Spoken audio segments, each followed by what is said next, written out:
Welcome to ईशरत। तो यहाँ पे हम देखेंगे कि किस तरह से हमारा जो इमरजेंसी मॉड्यूल है उसमें जो नेक्स्ट सर्विस है उसको आज हम करेंगे। जैसे कि इमरजेंसी रजिस्ट्रेशन में ऑलरेडी आपको बता चुकी हूँ, तो next service emergency patient modification है। जैसे ही आप क्लिक करेंगे तो जो इमरजेंसी पेशेंट डिटेल मॉडिफिकेशन का पेज ओपन हो जाएगा। इसमें हम पेशेंट की डिटेल्स को मॉडिफाई कर सकते हैं। यहाँ पर आप सीरियल नंबर एंटर कर सकते हैं। अदरवाइज जो 10 एंट्रीज हैं इनमें जो सीरियल नंबर शो हो रहे हैं अकॉर्डिंग टू रजिस्ट्रेशन, आप यहाँ से ही पिक कर सकते हैं। तो मैं यहाँ पे जो सीरियल नंबर है यहाँ पे एंटर कर देती हूँ। देन जैसे ही आप यहाँ पे क्लिक करेंगे तो आप देखेंगे कि जो पेशेंट की जो डिटेल्स है वो यहाँ ओपन हो चुकी है। तो पेशेंट की डिटेल्स में आपको कुछ भी मॉडिफाई करना है जो ऑलरेडी आपने पहले फिल किया था, आप मॉडिफाई कर सकते हैं। एज मॉडिफाई कर सकते हैं, फादर नेम, जैसे कि आपको जैसी भी रिक्वायरमेंट है अकॉर्डिंग टू पेशेंट आप यहाँ पे फिल कर सकते हैं और मॉडिफाई कर सकते हैं। तो मैं यहाँ पर सपोज मुझे एज को मॉडिफाई करना है, मैं यहाँ पे एज एंटर करूँगी।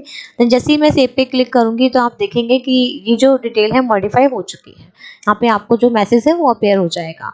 देन उसके बाद जो हमारी नेक्स्ट सर्विस है इमरजेंसी में वो है एमएलसी डिटेल। तो जो पेशेंट है, जो सपोज कोई नॉर्मल पेशेंट है वो आया था इमरजेंसी में, तो आप उसको आपको एमएलसी केस वो बन गया है तो आप उसमें एमएलसी डिटेल फिल कर सकते हैं। तो मैंने यहाँ पे जो रजिस्ट्रेशन नंबर है पेशेंट का वो मैंने एंटर किया। देन जैसे ही मैं गो पे क्लिक करूँगी तो आप देखेंगे यहाँ पे जो एमएलसी डिटेल का जो पेज है ओपन हो जाएगा। पेशेंट की डिटेल यहाँ पे उसका नाम, उसका जेंडर, ईयर और कैटेगरी ऑटोमेटिकली यहाँ पे शो हो रही है ऊपर में। देन उसके बाद यहाँ पर एमएलसी डिटेल में हम यहाँ पर एमएलसी नंबर एंटर करेंगे पेशेंट का। जो भी एमएलसी नंबर है वो आप यहाँ पे एंटर कर सकते हैं। देन उसके बाद यहाँ पर आप प्रिंट सर्टिफिकेट पे क्लिक कर देंगे अगर आपको प्रिंट कराना है। देन एमएलआर बुक नंबर आप एंटर कर सकते हैं, एमएलआर पेज नंबर आप एंटर कर सकते हैं, एमएलसी डेट ऑटोमेटिकली फिल्ड है। देन फाइनल ओपिनियन, अगर ये फाइनल है तो आप यहाँ पे फाइनल लिखकर भी इसको सबमिट कर सकते हैं, बट एक बार फाइनल होने के बाद आप दोबारा मॉडिफाई नहीं कर पाएंगे। तो बेटर इज़ दैट कि जब आप फिल कर रहे हैं तो आपको श्योर होना चाहिए कि ये फाइनल है या नहीं है। अगर फाइनल नहीं है तो बाकी डिटेल्स भरकर आप नेक्स्ट टाइम इसको फाइनलाइज कर दीजिए। अदरवाइज आपने एक बार फाइनल यहाँ पे सबमिशन कर दिया तो फिर मॉडिफाई नहीं हो पाएगा।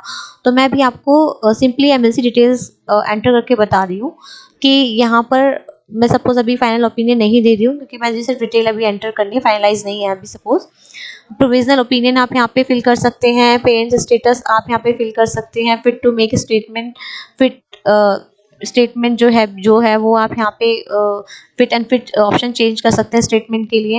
एंड आइडेंटिफिकेशन मार्क अगर है तो आप यहाँ पे दे सकते हैं। पेशेंट कंडीशन यहाँ पे दे सकते हैं, डायग्नोसिस जो हुआ है वो यहाँ पे लिख सकते हैं आप। डॉक्टर नेम आप यहाँ से एंटर कर सकते हैं, रेफर मार्क्स यहाँ पे आप मेंशन कर सकते हैं। एमएलसी टाइप में आप यहाँ पर एमएलसी ये जो भी एमएलसी है, एमएलसी 1 है तो मैं यहाँ पे 1 सेलेक्ट कर लेती हूँ। देन उसके बाद यहाँ पर पेशेंट की जो इंजरी है वो किस टाइप की है, सपोज उसको लिप में हुई है तो आप लिप सेलेक्ट कर देंगे। नेचर ऑफ इंजरी, डेंजर है, सिंपल है तो मैंने सिंपल सेलेक्ट कर दिया। टाइप ऑफ वेपन क्या यूज़ किया गया, इंजरी साइज क्या था, इंजरी डेप्थ कितनी थी, डेप्थली कितनी थी, 1%, पॉइजन रिमार्क्स, ये सब आप यहाँ पे मेंशन कर सकते हैं। हैंडओवर टू डिटेल्स के किसको जो हैंडओवर किया गया है उसकी जो डिटेल्स है, name, belt number, destination, resignation and handover, आप ये सब मेंशन कर सकते हैं। इस ब्रॉड बाय में अगर टिक करेंगे तो पेशेंट को कौन लेकर आया था, आपकी side detail brought by relative था, पुलिस था या कोई अदर पर्सन था, वो मेंशन कर सकते हैं। नेम मेंशन कर सकते हैं, मोबाइल नंबर मेंशन कर सकते हैं, यहाँ पे एड्रेस मेंशन कर सकते हैं, लोकेशन मेंशन कर सकते हैं। तो मैं भी यहाँ पे इस brought by is not mandatory तो मैं भी यहाँ पे इसको मेंशन नहीं करूँगी। मैंने सिर्फ मैंडेटरी फील्ड्स जो है वो फिल किए हैं अभी डिटेल में कि एमएलसी नंबर मैंने दे दिया है अभी यहाँ पर, और एमएलसी टाइप मेंशन किया है, इंजरी साइट मेंशन किया है, नेचर ऑफ इंजरी। पर जो extra details you can mention कि आप यहाँ पे आराम से इसको मेंशन कर सकते हैं। देन उसके बाद जैसे ही आप सेव में क्लिक करेंगे तो ये जो एमएलसी का जो सर्टिफिकेट है ये जनरेट हो जाएगा।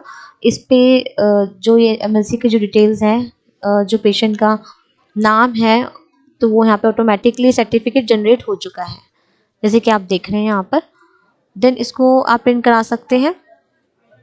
उसके बाद यहाँ पे जो हमारी नेक्स्ट सर्विस है वो है एमएलसी डिटेल मॉडिफिकेशन। तो जो हमने अभी एमएलसी डिटेल फिल किया है उसको मॉडिफाई भी कर सकते हैं।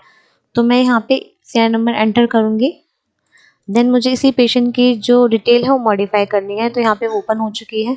सपोज मुझे यहाँ पे फाइनल सबमिशन करना है। अब ये फाइनल हो चुका है, तो मैं यहाँ पे फाइनल सबमिशन जैसे ही क्लिक करूँगी और यहाँ पे ब्रॉड बाय भी मुझे मेंशन करना है कि पेशेंट को कौन लेकर आया था, तो मैं यहाँ पे ऑफिसर का नाम मेंशन कर दूँगी।